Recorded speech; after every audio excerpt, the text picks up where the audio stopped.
Buying your first motorcycle should build skill, confidence, and control. But every year, first-time riders walk into dealerships and choose machines designed for experienced hands. Not because those bikes are bad, because they're the wrong tools for early-stage development. Today we're breaking down 7 motorcycles new riders should avoid in 2026, and the real reasons why.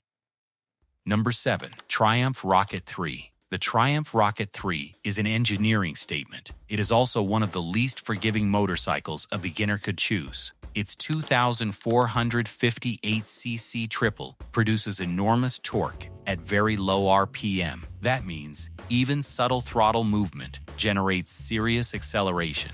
New riders are still developing smooth throttle roll-on technique. Torque-heavy engines amplify small mistakes instead of softening them. Then there's weight. The Rocket 3 pushes well beyond 700 pounds wet. That mass becomes noticeable in parking lots, tight U-turns, and uneven pavement, exactly where beginners spend their first months building balance memory. Large displacement cruisers also tend to carry higher insurance premiums, especially for riders without experience history. And if a beginner drops a premium bike like this, which statistically happens during early ownership, repair costs are not small. The Rocket 3 is brilliant in experienced hands. It delivers effortless highway power and commanding presence. But first motorcycles should expand a rider's margin for error. The Rocket shrinks that margin. It expects skill immediately. Beginners need space to develop it. Number 6. Kawasaki ZX6R. The Kawasaki ZX6R is a true supersport machine. That's precisely why it's poorly suited as a first motorcycle. Its 636cc inline-4 builds power aggressively once the revs climb. Supersport engines reward precision and punish sloppy throttle control. Beginners, however, are still calibrating clutch engagement, brake pressure, and smooth throttle transitions, often all at once. The riding position is another factor. Weight is shifted forward, placing stress on wrists and neck during slow speed riding. Fatigue builds faster than many new riders expect. Fatigue reduces focus, and reduced focus increases mistakes. Insurance classifications for middleweight supersports also trend high. These bikes are statistically associated with aggressive riding behavior, which insurers price accordingly. There's also the psychological temptation factor. A bike capable of extreme speed invites experimentation before judgment has matured. The ZX6R is exceptional at what it was designed to do, precision cornering at speed. But first motorcycles should prioritize error tolerance and gradual skill acquisition. Supersports prioritize performance thresholds. Those are two very different goals.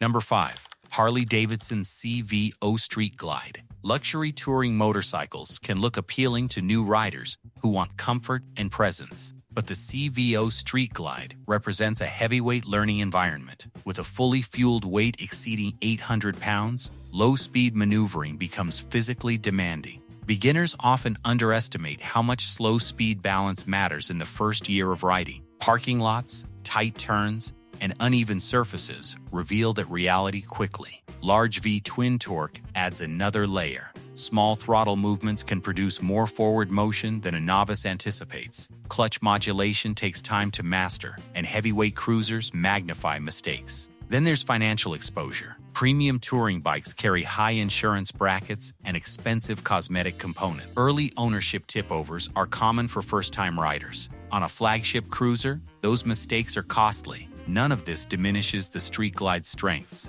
For experienced riders, it delivers comfort, stability, and long-haul composure. But early-stage riders don't need luxury. They need forgiveness. Mass amplifies small errors. Beginners need motorcycles that absorb them.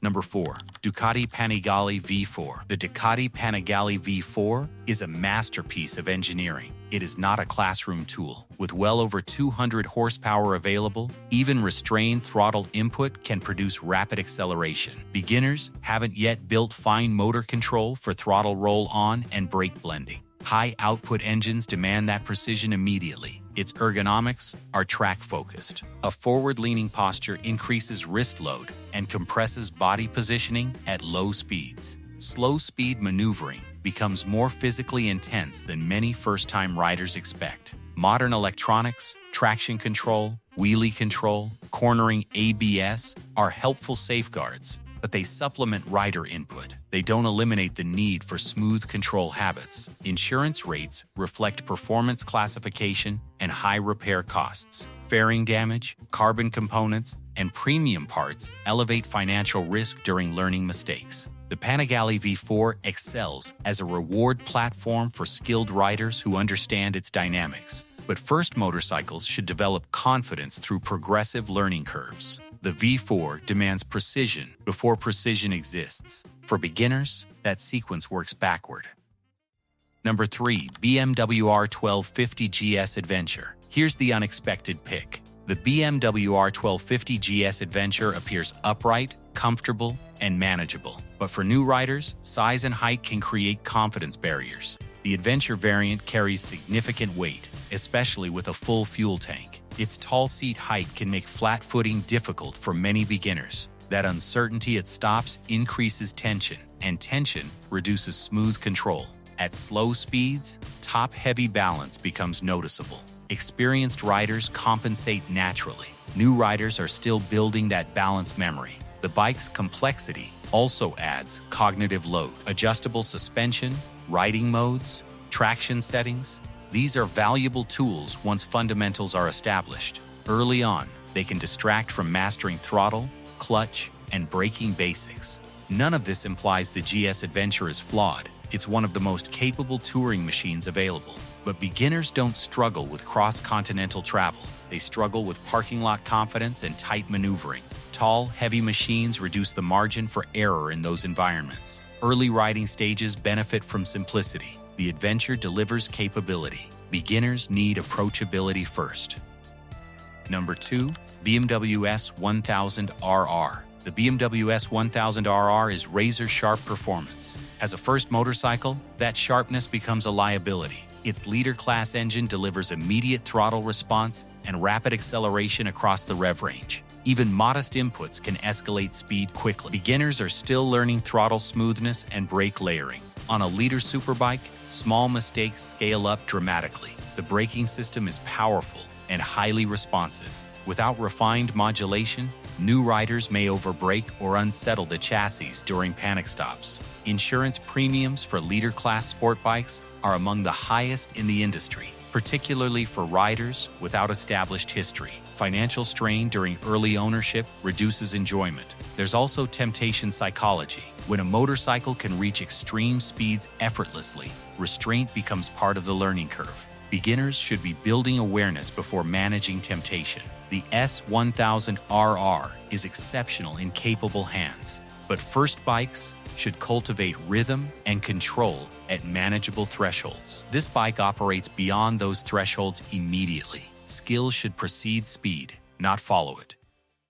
Number 1. KTM 1290 Super Duke R. If there is one motorcycle that magnifies rider input instantly, it's the KTM 1290 Super Duke R. Its 1,301cc V-twin produces explosive torque at nearly any RPM. Throttle sensitivity is immediate. Small input variations create significant response changes. For experienced riders, that feels exhilarating. For beginners, it can feel overwhelming. The Super Duke's chassis is tuned for aggressive performance. Combined with rapid torque delivery, body positioning, and throttle coordination must be deliberate. New riders are still developing those reflexes. Electronic rider aids are present and sophisticated, but rider aids are support systems, not skill replacements. They reduce risk, they do not eliminate physics. Insurance classifications for high-performance naked bikes also trend toward the upper range. That's a financial burden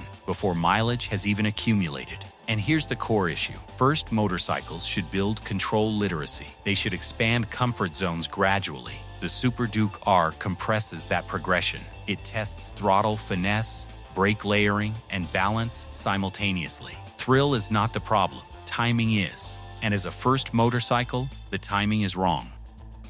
So here's the question. Are you choosing your first motorcycle to build long-term skill or to chase short-term adrenaline? Which of these would you personally avoid as a first bike? Drop your thoughts below. If you want practical, experience-driven motorcycle guidance that protects your investment and your confidence, subscribe and ride smart.